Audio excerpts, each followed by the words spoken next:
Hello दोस्तों, स्वागत है आपका स्लीपी क्लासेस में। और दोस्तों, आज के डेली न्यूज़ के टॉपिक है अद्वैत मास्टर हमारे गुरु आदि शंकराचार्य जी।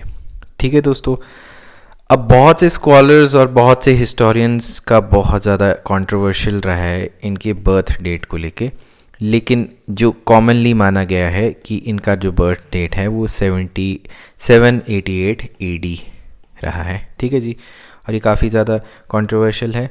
ठीक है जी, और अभी रिसेंटली क्या हुआ है कि इनका मई 17 को 1233 बर्थडे मनाया गया। ठीक है जी, जिसको हम शंकराचार्य जी जयंती के नाम से भी जानते हैं। ठीक है, और इंसिडेंटली इन्होंने अपनी जो समाधि ली थी 34 32 इसके बीच का एज ग्रुप है, उसमें भी थोड़ी कंट्रोवर्सी है। बहुत ही यंग एज में इन्होंने समाधि ले ली थी, बहुत ही ज़्यादा इंटेलिजेंट, बहुत ही ज़्यादा विद्वान थे। हिंदू और सनातन धर्म में बहुत ही ज़्यादा इनका नाम लिया जाता है।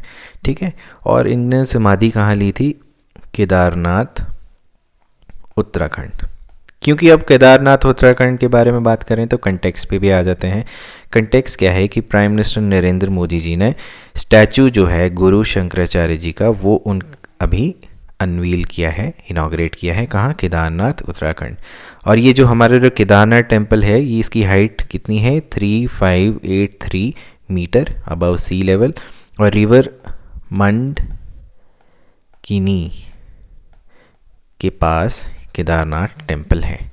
ठीक है, केदारनाथ टेम्पल जो है इस रिवर के पास है। तो ये थोड़े से आपको पता होने चाहिए फैक्ट्स। ठीक है दोस्तों, अब देखते हैं स्टैचू के बारे में, थोड़ी सी डिटेल्स देखते हैं। देखिए, ये आपकी इसमें जो स्टोन है बेसिकली प्रोक्योर किया था, 120 टन का स्टोन प्रोक्योर किया था। स्टोन कौन सा था? Chlorite sheets stone. ये इस तरीके से दिखता है। ठीक है, और आपका जो इसमें बहुत सारी चीज़ें भी यूज़ हैं, ये बड़ी इंटरेस्टिंग फैक्ट हैं।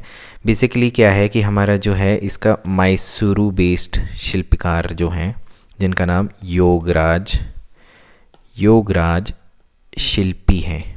ठीक है, इनकी भी बड़ी अच्छी स्टोरी है, आप देख सकते हैं। MBA टर्न्ड शिल्पकार हैं। ठीक है, इन्होंने इसको बनाया है, और अभी इसकी जो वेट है इस स्टैचू का, ये जो देख रहे हैं, इसका 35 टन जो है वेट है। तो 120 टन से निकाल के 35 टन बचा है। इंटरेस्टिंग फैक्ट ये है कि कोकोनट वाटर से यूज़ किया गया है। कोकोनट वाटर किस चीज़ के लिए यूज़ किया है? इसको पॉलिश करने के लिए, स्टैचू के लिए। और इसको बनाया कहाँ गया था? कर्नाटका में इसको बनाया गया था। और इसको जो है इंडियन एयरफोर्स के जो चिनूक हेलीकॉप्टर है, ठीक है, उसने फ्लाई ओवर करा था केदारनाथ उत्तराखंड के लिए। ठीक है, बनाया गया था इसको कर्नाटका में और फ्लू टू केदारनाथ। ठीक है दोस्तों, अब थोड़ा सा हम शंकराचार्य के बारे में जानते हैं। ये कल्लेडी विलेज जो है वहाँ पे इनका बर्थ हुआ था, और ये पेरियार रिवर के पास जो है एक विलेज है। ठीक है, तो अब इनकी जो पेरेंट्स हैं शिवा गुरु जी और आर्य अंथर जन्म। ठीक है दोस्तों, इन्होंने बहुत ज़्यादा शंकराचार्य के लिए बहुत ज़्यादा प्रे किया था। बहुत ही ज़्यादा भक्ति में ब्राह्मण फैमिली थी, गरीब फैमिली थी, और बहुत ही जतन के बाद शंकराचार्य जी का आपका बर्थ हुआ था। और ये शिव भक्त थे, इसीलिए इनका नाम जो है शंकरा लिखा गया है। ठीक है, उसके बाद ये इनको गुरु बनाया गया था। ठीक है, अब बेसिकली क्या है कि ये इनकी जो अपनी फ़िलॉसफ़ी है, ठीक है, अद्वैतिज़्म पे, वो भी हम थोड़े से जानेंगे। बट इसका एक बड़ी ही इंटरेस्टिंग रोचक सी कहानी है, एक क्रोकोडाइल सी स्टोरी है। बेसिकली शंकराचार्य जी जो हैं वो रिवर पे नहा रहे थे, और एक क्रोकोडाइल ने उन्हें पकड़ लिया। तो उनकी माँ बहुत घबरा गई और बोलते कि तू आ जा। तो शंकराचार्य जी ने कहा कि मैं तभी बाहर निकलूँगा जब आप मुझे एक संत बनने देंगे या फिर मुझे घर से जाने देंगे। तो बेचारी माँ थोड़ी घबराई थी, उन्होंने बोला हाँ ठीक है, मैं जाने दूँगी। जैसे ही ये बात हुई और क्रोकोडाइल ने अपना मुंह छोड़ दिया और शंकराचार्य जी बाहर आ गए। ठीक है, अब ये अद्वैतिज़्म के गुरु माने जाते हैं, लेकिन इनके गुरु जो हैं वो गोविंद, क्या नाम है उनका? गोविंद भगवत पत। ठीक है जी, जो कि MP में थे। ठीक है जी, ये इनके गुरु का नाम है। ठीक है, इनके अंडर ही इन्होंने अपनी शिक्षा ग्रहण करी। ठीक है, ये काफ़ी पूरे देश में भ्रमण किया है इन्होंने। ठीक है, अब ये क्या कहते हैं? ठीक है जी, शंकराचार्य जी कहते हैं कि गॉड और ह्यूमन बीइंग्स जो हैं वो अलग अलग नहीं हैं, वो एक ही हैं, और हम ब्रह्म हैं, मतलब सारा ब्रह्मांड हम ही में समाया जाता है, ठीक है जी। ना कोई बर्थ होता है, ना कोई डेथ होता है, और हमारी जो सोल है वो बिल्कुल फ्री रहती है, और वो ना लिबरेशन के लिए मांग रही है, ना लिबरेटेड वन है, ठीक है। तो यही एक अल्टीमेट सत्य है जिसके बारे में जो है शंकराचार्य जी बात करते थे, ठीक है। He was a very very round person, और हिंदुज़म और सनातन धर्म में इनका बहुत ही ज़्यादा रिस्पेक्टफुल नाम है, ठीक है दोस्तों। अब देखते हैं इंडियन फ़िलासफ़ी के स्कूल में, इसमें देखते हैं थोड़ा सा चार्ट बना है हमारा, ठीक है। इसमें दो टाइप के हैं, आस्तिक और नास्तिक, ठीक है जी।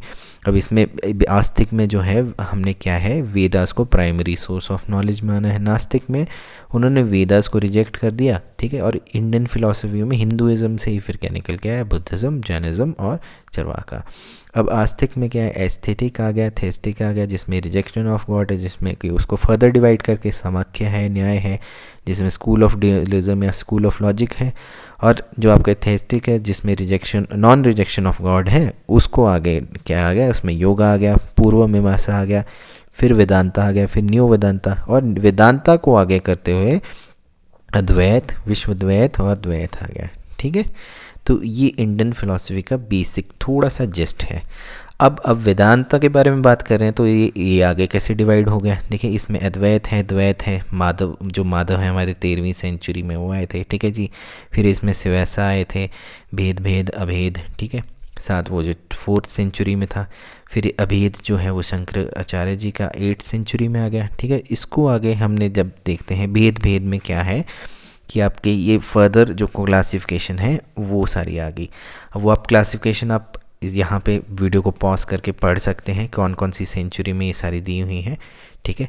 और मैं प्रोनाउंसिएशन के लिए पहले ही माफ़ी मांगता हूँ, क्योंकि मेरी थोड़ी सी हिंदी ठीक है लेकिन इतनी भी ठीक नहीं है, ये संस्कृत के वर्ड्स थे, ठीक है दोस्तों।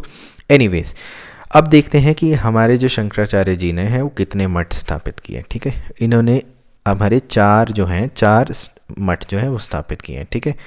तो अब देखते हैं कि उत्तराखंड का जो मठ है, ठीक है, ये है ज्योतिर्मठ, ठीक है। तो अब ये आपके जो हमारे वेद दिए हुए हैं, 4 वेद हैं, उन पे बेस्ड है, ठीक है। उत्तराखंड का जो मठ है, ठीक है जी, ये आपका अथर्ववेद पे है, this is on based on Atharvaveda, ठीक है जी। और आपका जो द्वारका है ये सामवेद पे है, ठीक है, दिस इज़ ऑन सामवेद। और आपका जो कर्नाटका का है श्रृंगेरी जो है ये यजुर्वेद पे है, दिस इज़ ऑन यजुर्वेद, ठीक है। और आपका जो लास्ट जो पुरी का है, ठीक है जी, जो गोवर्धन मठ, ये आपका ऋग्वेद पे है, ठीक है दोस्तों। तो ये हमारे 4 मठ जो हैं, 4 आपके जो वेदों पे हैं उस पे बना हुआ है, ठीक है दोस्तों। तो ये थी आज की डेली न्यूज़। आई होप आपको लेक्चर पसंद आया हो। हमारी हमेशा कोशिश रहती है कि लेक्चर इम्प्रूवमेंट हो, आपको समझ आए वो लेक्चर, ठीक है। And we are always open for suggestions. तो फिर मिलेंगे आपसे फिर से अगले लेक्चर में, तब तक के लिए नमस्कार, टेक केयर, बाय बाय।